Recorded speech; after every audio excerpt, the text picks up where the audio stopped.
4장에 나왔어요. 미국 교회가 무너진 이유가 뭔데요? 하나님을 진리를 갖고 있으면서 떠나버렸어요. 성령을 잘못 인도받았어요. 그랬더니 뭐예요? 번영으로만 갔어요. 가장 많은 축복을 받았으면서 이제 뭐 오늘 잠깐 인터넷에 보면 8월 2일 날 디폴트가 된다고요? 뭐라고? 그죠? 어쩔 수 없이 가야 된다 이렇게 났더라고요. 서로 상의는 하지만 그러면 그 기자가 한국 기자가 쓴 거 보니까 아마겟돈, 경제의 아마겟돈이 시작될지도 모른다. 전 세계적인 악영향. 하지만 미국이 잘 추스릴 거다. 미국은 지혜가 있으니까. 하나님이 도와주시지 않으면. 지금 제가 이번에 저는 뭐 바깥에 별 관심이 없지만 그렇게 그 관심이 없다고 해서 전혀 관심이 없는 건 아닙니다. 여러분들이 있으니까요. 비즈니스하고. 그래서 CPA 하는 분하고 제가 아이들 공항에 데려다 주고요. 오면서 그분 차를 타고 오면서 CPA를 하니까 많은 회사들 한국 사회를 알잖아요. 그죠? 이렇게 물어봤어요. 요즘에 이렇게 물어봤어요. 사람들의 인심이 흉흉하지 않습니까? 했더니 딱 그래요. 깜짝 놀라요. 맞습니다, 목사님. 지금 굉장히 흉흉합니다. 혹시 그들이 다 크리스천들 아닙니까? 맞습니다. 그들이 크리스천들. 두 부류입니다. 지금 너무 어려우니까 술, 담배로 쩔어갖고 너무 어려우니까 나 살자고 흉흉해진다. 하나님께 나아가는 사람도 있습니까? 그런 사람은 많지는 않은 것 같습니다. 조금 더 어려워져야지 그러면 회복이 되겠군요. 제가 그랬어요. 근데 그 말을 들으면서 굉장히 씁쓸했어요. 왜? 그분들이 거기에 CPA에 찾아와서 뭐 전부는 아니겠지만 장로님이나 뭐 이런 분들이 목사와 교회를 원망하고 있대요.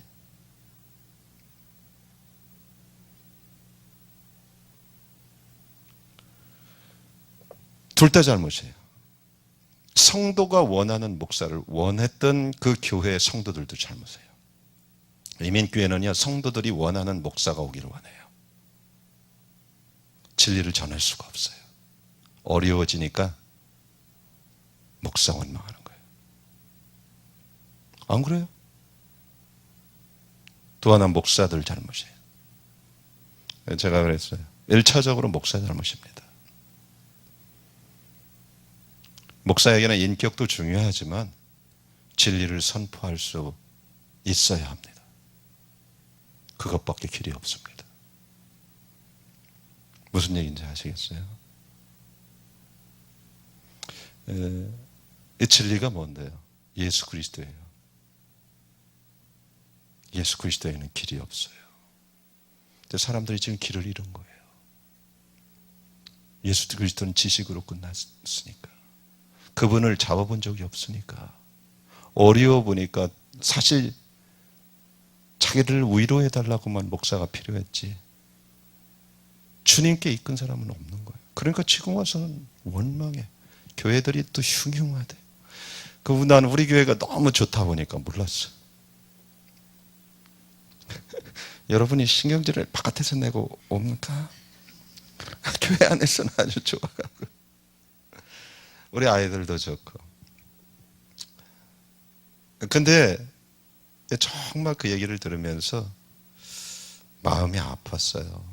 믿음은요, 잘 사는 것을 위해서 있는 게 절대 아니에요. 그거는요, 예수 안 믿어도 그 믿음을 가지려고 그렇게 몸부림쳐요. 선앙당에 가서 왜 이거예요? 우리 아들 잘 살게 해줄 거야. 천지신명. 우리 남편 이거 안 하는 종교가 어디 있어요? 맞아요? 믿음이 그겁니까? 근데 교회 나와서도 똑같은 거야. 신만 이름만 바뀌었지. 우리 아들 잘 대학교 잘 가게 해주시고 1등 하게 해주시고 의사하게 해주시고 우리 남편 사업 잘. 그럼 됐어. 오케이. 그 은혜 받은 거예요. 이거 다 깨져야 돼. 축복하고 하나님을 바꿔버렸어요. 근데 그것이 저주라는 것을 지금 드러나는 거예요. 청교도들은 절대 축복과 하나님을 분명하게 알았어요. 청교도들이 올 때는 영국이 살기 훨씬 좋았을 것 같아요? 살기 어려웠을 것 같아요? 미국보다? 뭐 다 알면서 그래. 영국에서 그냥 사는 게 훨씬 나아요. 영국이 신앙의 자유가 있었어요? 없었어요? 있었어요. 그때 국교가 성공이었는데. 근데 뭐요? 교리를 통해서 성경은 있었지만 예수 그리스도와의 친밀함, 정말 그분과의 크리스천 라이프, 청결하고 거룩한, 정말 마음껏 주님을 예배하고 싶은 영적으로 그런 걸 막았을 뿐이에요. 그죠? 그러니까 그들이 모든 안락을 다 버리고 배를 타고 배에서 죽을 것 각오하면서 절반이 죽어버렸잖아요. 그리고 와서 예배드린 거예요. 그렇게 시작된 나라가 미국이에요. 미국을 건국한 사람들의 특징이 뭐냐? 본질을 붙잡았다는 거예요. 목표가 올바랐어요. 그랬더니 축복을 주는 분과 연결이 되니까 당연히 열매는 맺게 돼 있어요. 그게 여기에요. 근데 어느 날부터 본질이 바뀌어버린 거예요. 이젠 축복으로 바뀌어버렸어요. 결국은 미국은 황폐해져 가기 시작하는 거죠. 하지만 미국은 또 소망이 있다고 봐요. 왜? 하나님의 은혜로 우리 같은 사람을 심어 놓으셨잖아요. 우리만 있겠어요? 사실 많을 거예요. 드러나지 않아서 그렇지. 사실 드러난 사람들은 실제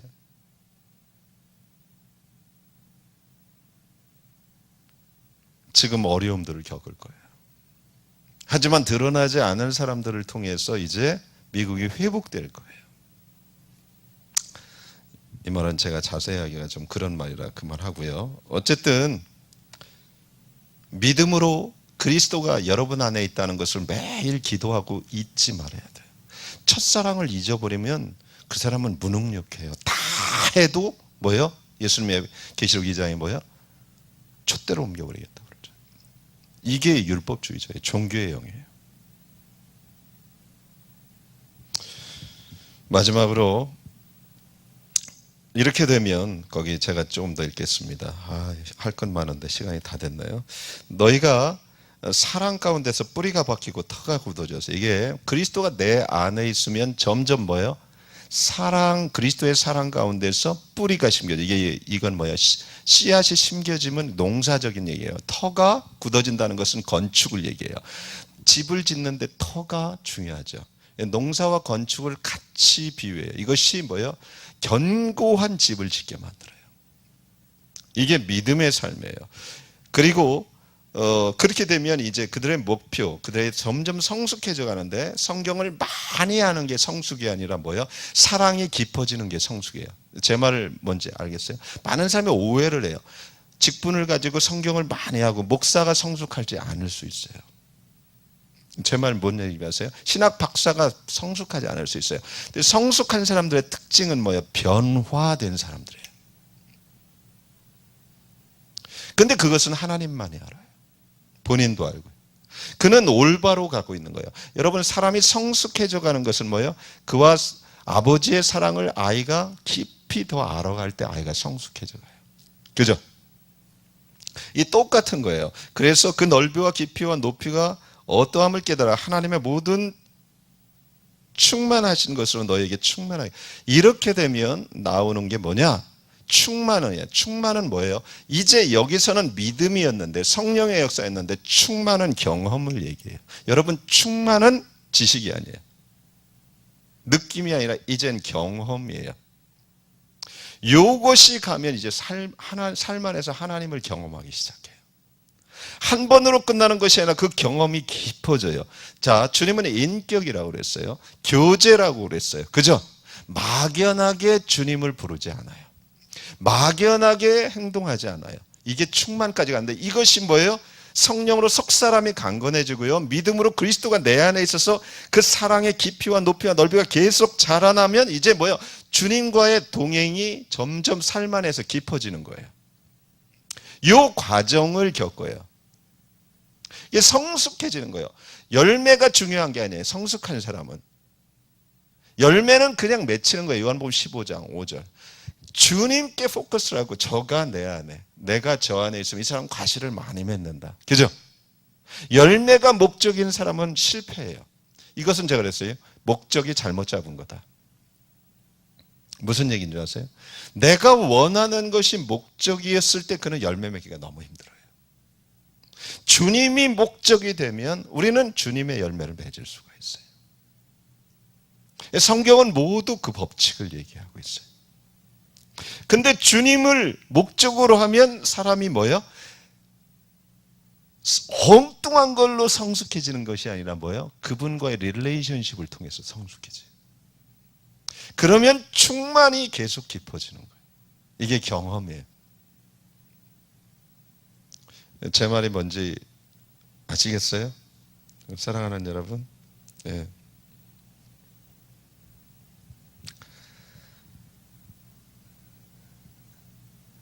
마지막 시간이니까 좀 길게 해서 죄송합니다. 저도 힘든데 막 하는 거예요. 왜? 정해진 시간이니까. 여러분 힘들어요? 1시간 넘게 했는데 힘 안 드신 분도 있고 힘 드신 분도 있고. 좋습니다. 예.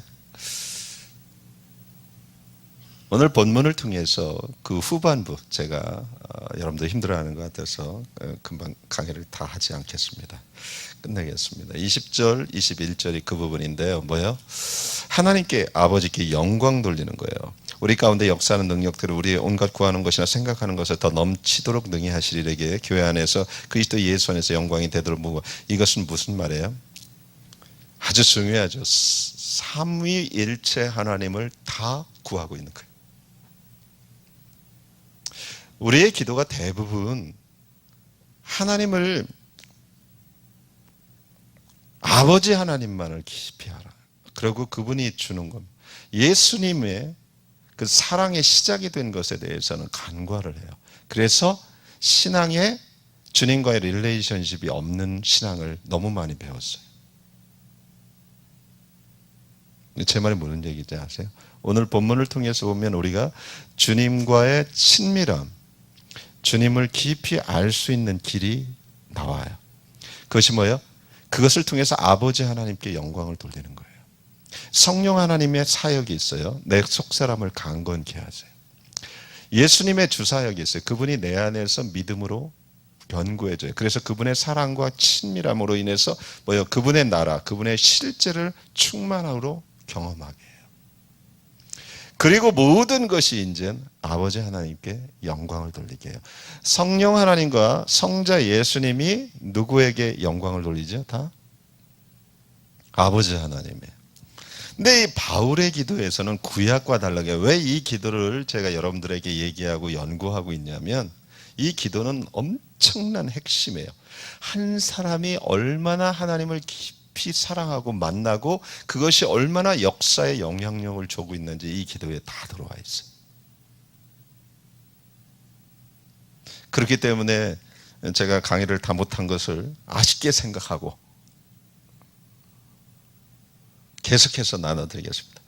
그래서 오늘은 이 기도를 마치면서 성부, 성자, 성령 하나님에 대해서 올바로 알고 구하는 기도가 얼마나 주님과의 친밀함.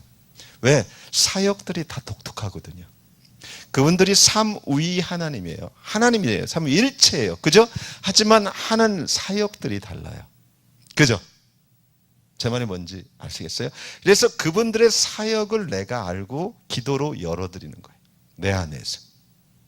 근데 그것이 강력한 삶을 만들어요. 주님을 더 알기만. 이 사도 바울이 이 기도를 에베소서 1장에 이렇게 예수 그리스도의 하나님, 영광의 아버지, 지혜와 계시의 영, 성령님을 주셔서 하나님을 더 알게 해주세요. 영어 성경 원어에 보면 조금 더 better, 더 이런 말을 해요. 그분을 더 잘 알게 해주세요. 그러니까 이 삼위 하나님을 다 불러요. 에베소서 1장에 보면 우리가 예수 그리스도의 깊은 사랑과 깊이와 넓이를 더 알려면 뭐예요? 지혜와 계시의 영이 필요한 거예요. 근데 그 모든 것 안에서 찬송받기 합당하신 예수 그리스도의 하나님 영광